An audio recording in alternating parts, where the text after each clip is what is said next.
దక్షిణాది రాష్ట్రాల సీఎంలు పార్టీ అధినేతలకు స్టాలిన్ లేఖ రాశారు. ఈ నెల 22న చెన్నైలో సమావేశానికి ఆహ్వానం పంపారు. డీలిమిటేషన్కు వ్యతిరేకంగా జేఏసీ ఏర్పాటు చేద్దామని స్టాలిన్ పిలుపునిచ్చారు. ఈ క్రమంలో AP CM Chandrababu, Jagan, Telangana CM Revanth, కేసీఆర్కు సమావేశానికి రావాలంటూ లేఖ రాశారు.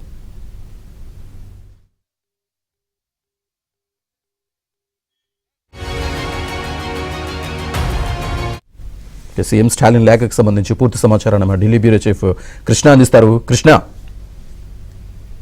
శ్రీనివాస, నియోజకవర్గాల పునర్విభజనకు సంబంధించి కేంద్ర ప్రభుత్వం తీసుకోబోయే అసంబద్ధమైనటువంటి నిర్ణయం కారణంగా దక్షిణాదికి, ముఖ్యంగా దక్షిణాది రాష్ట్రాలకు అన్యాయం జరుగుతుంది. కాబట్టి దీనిపైన అందరూ ఏకం కావాల్సినటువంటి తరుణం ఆసన్నమైంది అంటూ ఈ నెల 22వ తేదీన చెన్నైలో జరిగే సమావేశానికి హాజరు కావాలి అంటూ West Bengal CM Mamata Banerjee, Andhra Pradesh CM Chandrababu Naidu, Telangana CM Revanth Reddy, అదేవిధంగా Kerala CM Pinarayi Vijayan, Karnataka CM Siddaramaiah, deputy CM Karnataka deputy CM DK Shivakumar, Punjab CM Bhagwant మాన్లకు లేఖ రాశారు. వీరితో పాటు మాజీ సీఎంలు ఏదైతే ఒడిశా మాజీ సీఎం నవీన్ పట్నాయక్, ఆంధ్రప్రదేశ్ మాజీ సీఎం జగన్మోహన్ రెడ్డి, తెలంగాణ మాజీ సీఎం చంద్రశేఖరరావులు కూడా ఈ లేఖను రాశారు. ఇందులో చాలా స్పష్టంగా ఈ యొక్క విభజన జరగటం వల్ల, పునర్విభజన జరగటం వల్ల జరిగే నష్టాలు ఏంటి అన్నది చర్చించాలని నిర్ణయించుకున్నారు. మార్చి 22వ తేదీన జరగబోయే ఒక సమావేశంలో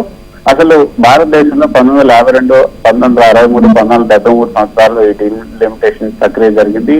అయితే 1976లో 42వ రాజ్యాంగ సవరణ ద్వారా ఈ జనాభా నియంత్రణ ప్రోత్సహించేందుకు ఈ ప్రక్రియను 2000 తర్వాత జరిగే మొదటి జనగణన వరకు కూడా నిలిపివేయబడింది. అయినప్పటికీ కూడా జనాభా వ్యత్యాసాలు కొనసాగిన నేపథ్యంలో 84వ రాజ్యాంగ సవరణ ద్వారా ఈ డీలిమిటేషన్ నిలుపుదలని 2026 తర్వాత మొదట జరిగే జనగణన వరకు కూడా పొడిగించారు.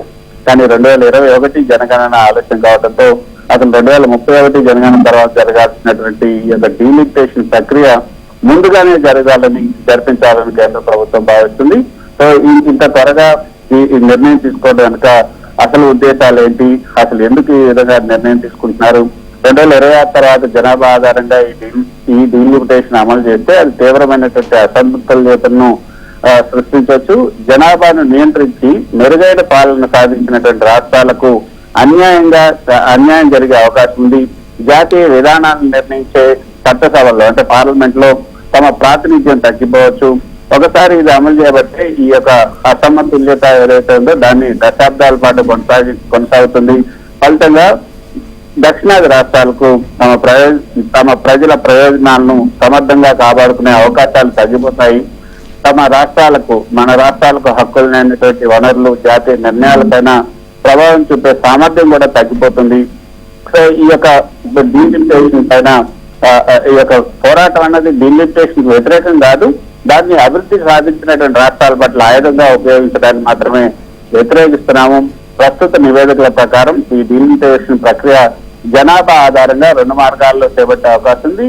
ఒకటి 543 పార్లమెంటరీ సీట్లను తిరిగి పంపిణీ చేయడం, లేకపోతే మొత్తం స్థానాలను 800లకు పైగా పెంచే అవకాశం ఉంది. ఈ 2 పరిస్థితుల్లో కూడా జనాభా నియంత్రణలో విజయం సాధించినటువంటి రాష్ట్రాలకు తీవ్ర నష్టం జరిగే అవకాశం ఉంది. ఈ కీలకమైనటువంటి అంశంపైన కేంద్ర ప్రభుత్వం ఇప్పటి వరకు కూడా ఎలాంటి స్పష్టతను హామీలు ఇవ్వలేదు. వారి ప్రతినిధులు కూడా ఈ డీలిమిటేషన్ ప్రోరేటా విధానంలో జరుగుతుంది మాత్రమే చెబుతూ ఉన్నారు. ఈ ప్రోరేటా లెక్కింపు ఆధారంగా ఏ అంకెలను తీసుకుంటారనే విషయంలో కూడా స్పష్టత లేదు. ఈ నేపథ్యంలోనే మార్చి 5వ తేదీన అన్ని రాజకీయ పార్టీలతో కలిసి ఆల్ పార్టీ సమావేశాన్ని నిర్వహించారు. ఈ సమావేశంలో రాజ్యాంగ హక్కుల రక్షణ కోసం ఐక్యంగా నిలబడాలని నిర్ణయించుకున్నాం. అందుకే ఒక జేఏసీ సంయుక్త కార్యాచరణ కమిటీని ఏర్పాటు చేయాలని, అదేవిధంగా ఇదే పరిస్థితిని ఎదుర్కొంటున్నటువంటి దేశవ్యాప్తంగా ఉన్నటువంటి రాష్ట్రాలతో కూడా సంప్రదింపులు జరపాలని నిర్ణయించాం. సో కాబట్టి ఈ దిశగా 2 ముఖ్యమైనటువంటి అభ్యర్థులను ఈ యొక్క ముఖ్యమంత్రులు, మాజీ ముఖ్యమంత్రులు కూడా చేయడం జరిగింది.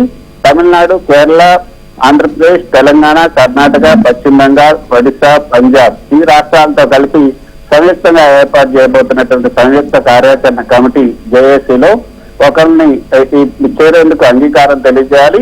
అదేవిధంగా వారి పార్టీల నుంచి ఒక ముఖ్యమైనటువంటి ప్రతినిధిని ఈ కమిటీలో సభ్యుడిగా నామినేట్ చేయాలని 2 కోరికలను, అభ్యర్థులను ఆ లేఖలో చేయడం జరిగింది. ఈ యొక్క జేఏసీ తొలి అడుగుగా మార్చి 22వ తేదీన 2025 ఈ నెల 22వ తేదీన చెన్నైలో తొలి సమావేశాన్ని నిర్వహించాలని కూడా నిర్ణయించారు. ఈ రాజకీయ విభేదాలను మర్చిపోయి తమ రాష్ట్రాల హక్కుల కోసం ఐక్యంగా నిలబడే సమయం. ఇది ఏవో ఆలోచనాపరమైనటువంటి అంశాలు కావు. తమ రాష్ట్రాల భవిష్యత్తు అభివృద్ధి కోసం అవసరమైనటువంటి నిధులు, విద్య, ఆరోగ్య రంగాలపైన తమ ప్రభావం, తమ ఆర్థిక ప్రాధాన్యతలు ఈ జాతీయ ఎజెండాలో తగిన ప్రాధాన్యం పొందాలన్న ఆశయంతోనే ఈ సమావేశాన్ని ఏర్పాటు చేస్తున్నట్లుగా ఆ లేఖలో స్టాలిన్ తెలియజేశారు. మరి ఈ లేఖకు ఆయా రాష్ట్రాల ముఖ్యమంత్రులు, మాజీ ముఖ్యమంత్రులు ఏ విధంగా స్పందిస్తారని కూడా చూడాల్సి ఉంటుంది. Srinivas. Right Krishna, thank you.